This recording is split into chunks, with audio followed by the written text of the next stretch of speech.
My name's Wesley. Now, I usually do high quality video essays, but today we're going to do Marvel Rivals, and we're going to do a bit of spectating. Destruction on Discord said on a public Marvel Rivals server. My sister's ex-husband is hard stuck plat, and he's arguing with me, telling me how and why I was making bad decisions. Meanwhile, him having most stats as a tank and purposely walking by someone beating on me as a healer because that's my job. Now, Destruction sent me a VOD to criticize his sister's ex-husband. This is the one telling me that everything I did was wrong. But I'm not going to do that. I'm going to spectate Destruction himself. I found another VOD of him solo queuing, and we're going to detail how excellent of a player he really is. That said, I do respect the attempt to get me to call the guy that you're beefing with, whom you clearly dislike, bad at the game. And now he's saying, where are my healers? Now, I like this move from Destruction, because when it comes to playing Marvel Rivals, you should never look at your own mistakes. Always try to blame others. Always try to set them up for recording that can make them look like a fucking idiot. This is really good really good practice right here. I want to talk about one of the core mistakes that Destruction makes here as a strategist player, and that's that he picks the role, right? So as you can see here in the very start of the game, he actually hovers Magneto. And he actually selects him. But then he makes a really, really terrible mistake, and he actually swaps off Magneto. Deselects him, goes Cloak and Dagger. Yikes, we're gonna have to work on that, buddy. So Cloak and Dagger, I would say one of the hardest characters in the game. I wouldn't say you need a lot of game sense, rather you need pure mechanical skill. Cloak and Dagger is a character you don't want to play unless you have 1,000 hours in the game. And that's just the truth of it. Very high skill ceiling, very expressive. And we're gonna see in a moment why that is. So, let me see if I can slow this down. This is an excellent position by Destruction here. So if we can see, our tanks have moved past the point and they are in front of a wall, right? Now you might watch like a cringe pro player like either reposition or communicate with your team like, hey guys, back up, you're out of line of sight. I like what Destruction does here. He just stays here. And he like shoots at nothing essentially. He did unfortunately bubble the Hulk here. But I like that he stayed back. He's staying safe. He's not doing much. I really like this. And here's the thing, right? Captain America is really low. The number one thing about Strategist is you really just want to play for your ult charge, right? But how do you get ult charge, right? Let's think about it. Ult charge works is when you do damage and when you heal, you charge up the ult. Very simple, but there's some nuance to it. You want your tanks to take damage. And that's why I like the position with Destruction here. When he's sitting behind a wall, he's conditioning his team, who is now only taking damage, never getting healed, that they're going to take lots of damage this game. And that might sound bad, but the thing is about Marvel Rivals is when your tanks understand that the healers aren't healing them, it kind of puts them on edge a little bit. And you can see this Captain America's in the sky, and it's like, why is that? Is he trying to slam on somebody? Is he trying to run away? I don't even think he fucking knows what he's doing because his HP is at 1, right? Ask any tank player, and they're going to tell you the same thing. Do not heal me. It's almost as important to them as letting them solo tank, which they also love. Tanks want to feel the adrenaline of being 1 HP in front of the entire enemy team for absolutely no reason. Plus, by keeping your tanks low in the front, you end up losing a lot of space for free, yes, but you funnel all that damage into your ultimate charge, and that is exactly what Destruction does here perfectly. And this is another thing too. Cooldowns, right? Cloak and Dagger, the cooldowns are very long, very hard to hit, and very complex. I'm not even going to break down how this character works or this hero. It would literally take me probably a week to even explain it. But I do like what Destruction does here, and he completely whiffs the ability that would make his team heal more. In fact, he throws it at the enemy. And that just tells you right then and there, it's a bit of a dominance play. I don't need to heal my team. That's what you're telling the enemy team. And to me, there's so much fucking aura just doing that. I don't know if we can we move the camera? Yeah. If I was there, Cloak and Dagger, I would be blindsided, right? This visual isn't just like one ability hitting another character. This is the literal reaction of the player that's been hit by this ability. I would be like, this Destruction guy, he doesn't care. He doesn't give a shit. I'd be scared. That's all I'm saying. So there's a couple things to learn here. First off, regardless of the context, regardless of the circumstances leading up to it, this works in every single game of Marvel Rivals. Where you want to be as a strategist is the middle of the point. Pretty much always. So you see the team, the Magic and the Hulk, they're pushing up here, right? And it's like, oh, a lot of people are like, maybe I should meet them. No, this is where you stay. Dead in the middle of the point. Unfortunately, there's a bit of an obstacle here, but Honestly, right here is Cloak and Dagger. I would look for a little emote maybe. So they sell the emotes in the shop, and a lot of people wonder like, oh, what is this for, right? I think during downtime like this, where your team is pushing up, as long as you're not shooting anybody, enemies or teammates. Okay, actually, hold on. This is another great one. So we're sitting in the middle of the point. Emma's shield has been here since fucking year 1. Right next to the conception of Adam and Eve. It's been here forever. And I really like what Destruction does here. So not only does he hit the shield with his primary, he switches to Cloak and says, I don't need that blind. I don't need that fucking ability. And this is the confidence that we see from this player just consistently. That I'm a huge fan of, personally. And this is the thing, when you miss your abilities and you miss your damage, the enemy Cloak is able to get the ulti first. I see a lot of people make this mistake. They rush to get their ulti because, oh, the enemy Cloak ulted, so I need to match that. And here's my rebuttal. If they have 12 seconds of essentially invincibility, why would you waste yours trying to nullify that when you could just save it and now your team is invincible for 12 seconds in the next fight, right? And that's the thing. Hopefully we can die here so we don't have to like ulti with them. Okay, good. Okay, so Destruction already knows this rule.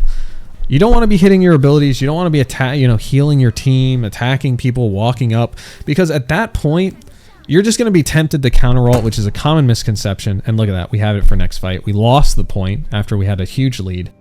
But that's okay, because now we're just going to wipe them with ulti. And I like that. Destruction had that calculated death where he's like, let's just reset here, team. He probably said it in chat too, honestly. Oh, I like this. Going through the portal and just solo ulting point. No, he had Captain America, but I really like that. Yeah, hopefully the team catches up. They did. I'm really not surprised. Yeah, a nice cheeky reset with the revive. Oh, and this is just excellent. So, like, yeah, no, 100% you want to do this as a strategist. When you guys are losing the fight, right?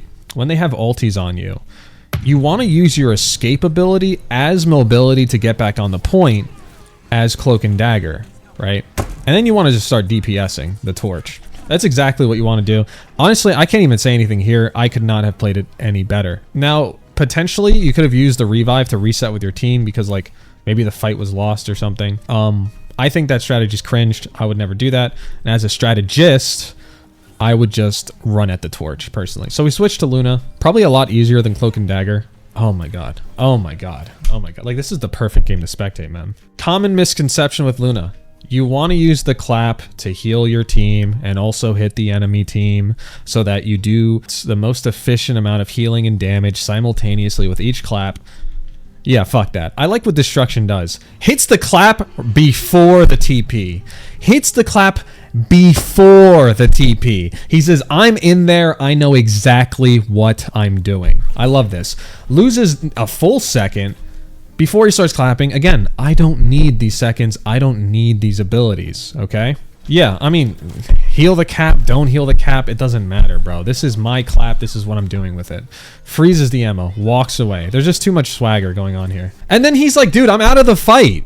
I did it, dude. I did my claps, I got my freeze, I'm getting the fuck out of there. And that's the thing as strategist, is like, your presence on the map matters, right?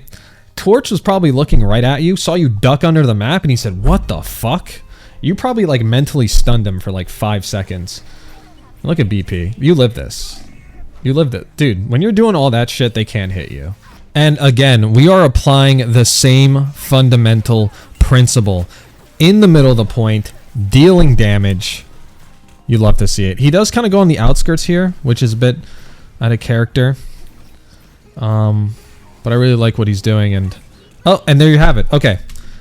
This is the thing about Luna. Damage. Damage. Let's do a little pop quiz, right? So you're Luna. You're backing off, right? You've dealt enough damage. You're backing off. You see a Punisher with 1 HP next to you. Human Torch is hitting him. What do? If you said to look at the Punisher and heal him, you are wrong. And you can see it here. Punisher's dead. That's whatever. Hit the torch. Damage the torch. And look at that. He makes a mistake here. He heals the magic. What? He heals the magic. And what happens? What happens to Torch? Okay, they're duking it out. They're duking it out. And he lives with 1 HP. Why am I not surprised? If he was hitting Torch the entire time, Torch would be out of the fight. He'd be dead. But instead, he hesitates and he heals his magic, his other DPS. As Luna, you are a DPS. That is your job. And you can see him apply the same fundamental principle once again. Okay. Here the thing is just broken. I don't know anything in the game that kills Luna in the middle of the point like this. I think she wins every matchup, if I'm not mistaken. I think that the thing is just broken here. This is one of those plays that you make in the game. It's just not balanced yet, right? It's like a year or two old. It happens, right? Look at the thing, taking forever to die. Just a broken character, honestly. The thing's always been strong, by the way. If you want like any like balance, historical balance perspective, always been strong. Again, we're healing the Captain America at full, at low HP. Not really a huge fan. Okay, so this is also great positioning. We see that the team is pushing up again, and I like Destruction's playstyle of Luna. It's like a Hela. I'm gonna take an angle from across the fucking map and see what happens, right? And that's what I like about him. It's setting up the damage for the next fight. And you know, it's an easy reset, right? We heard the torch. I know Destruction heard the torch. We get to spawn quicker. It's whatever. It doesn't matter. I think it was a really great play. So we're running back. Okay, the team's dying. So here, when you have like 2-3 teammates dead, what I would do is I would just run in the middle of the point. I mean, that's what I'm doing.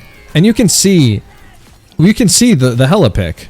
And to me, as a Grandmaster player, this is not surprising at all. This is not surprising whatsoever. Right? Does he ulti this? Yeah.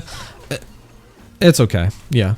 He's got 2 dead. And it's not about him ulting while his teammate's dead and rendering it useless. It's the fact that as Luna, you kind of just want to ult like once a game, if you can. Like just ult like once a game. I like that he's doing damage on the torch. The reason why I don't like Luna ulti, and you're going to see just based on this fight, is exactly, while you're ulting as Luna, you don't do damage. And you need to, right? You need to do damage. And 12 seconds of I'm dancing around, I don't know, doesn't kill people. So I would advise not using it. A nice deep stream. And this is just another mistake. You never want to touch the point on overtime. Never. So what that does is actually stalls the game out. It stops the overtime. But even worse than that, right? Let's just take a look at Luna over here. Even worse than that, it ruins your KDA, right? It ruins your KDA. Look at this. Destruction has 6 deaths. If my team is calming, hey, can you touch the point, Luna? Can you touch the point? I look at my score. I'm thinking, I want SVP, right? I want MVP. I want ace. I'm not going to die for you to stall point. So I just wouldn't do it. Personally, I just wouldn't do it. It's a rookie mistake. It's a rookie mistake. This is why he's in platinum. So we're in the second round here. Bit of a spoiler alert, but it looks like there's 3 rounds, so I think we win this, which is not surprising, given his gameplay. Yeah, when it comes to your ex-husband's wife, or your ex-wife's, or your sister's ex-husband, he's gonna be very jealous about this gameplay. I'll tell you that. So this is another excellent thing by Luna players, or I'm sorry, Destruction. I don't think any other Luna is really doing this. Don't snowflake your team. Don't apply snowflake to team. So if you don't know what snowflake does, is you apply it to someone and they receive 20% extra healing, and if you heal someone else, they also get healed like marginally, right? It's really good if you want to sustain like a flyer. That being said, I feel like you're kind of playing on easy mode when you do that. You're healing 2 people at once. It's just cringe behavior. So the fact that he just doesn't put it on anybody, I can see why you scrutinize your ex-wife's boyfriend's gameplay, because you're just doing everything so well that I would just look at other people. Like, what are they doing? I know I'm not making mistakes. And that's the thing, right? I know for a fact Destruction isn't even thinking right now. He's probably like alt-tabbed, probably playing like Balatro or something. Great game. Because he positions himself in front of or directly beneath the Iron Man, right? You never want to look at flyers as healer. Never. That is not your responsibility. That is not what you're supposed to be doing. What a flyer should be doing is hugging corners or hugging the wall, or even playing closer to the ground, really, because what are you doing up there, right? Don't pay attention to Iron Man. He's a billionaire. He's a Nepo baby, right? Like, who cares? Anyway. Awesome, we're hitting the torch. I like that we did not get distracted by the dying magic. I really like that. I want to see a kill on Torch. I want to see a kill on Torch. There we go. Middle of the point. Let's look at the emote wheel. Let's see what we can do. Getting absolutely no value whatsoever. We are shifting the Namor turrets. Now, here's the thing about Namor ulti. It does probably, I think, no damage. I think it's just a stun. Now, you can look at the enemy team and say, well, Namor's been fighting for a minute or two, and I'm going to assume he has ulti and play accordingly. But to me, that just takes too much brain power. Do not do that. Don't track your enemy's ulti. It's just cringe. Let them have fun. But at the same time, don't stress yourself out doing that. And when it just comes to Namor ulti in general, I would even stand in the middle. Yeah, like this. I don't like the healing on the Iron Man. I think he's good. Yeah, if we could chase that Iron Man, that would be excellent. There we go. Apply the damage. If your Iron Man was better, he would diff him. And he did. You don't have to heal him. Okay. I like that he's hitting the Emma shield instead of the Invisible Woman. Like, dude, he's on top of the shields this game. Just on top of it. Staying way far back. Again, we're looking at flyers. We don't need to do that. I would push up, maybe front line a little bit, right? Get some damage so your cloak heals you. Get our ult charge. Easy round. If I was his grandfather's girlfriend's brother, I would be completely jealous. And so we have Luna ulti. Again, what I would personally do is maybe ult and then jump off the map, get that clean reset. Or I would even switch characters, maybe to Loki, get like 50%, and then you can switch back to Luna. Again, we're on top of that Emma shield. We are on top of it. We are shifting the Iron Man solo, and that's what happens. That is exactly what happens. When you do damage as Luna, kills just kind of they just fall into your life. And so we're coming up on Luna ulti. What I want to see a Luna ulti after 2 or 3 deaths. Because at that point, while your team is resetting and you're getting rid of that useless fucking ulti. So we have 1 down. Okay. Okay, we had 1. I would say wait for another. Wait for another before you go ahead and do that. Okay, okay.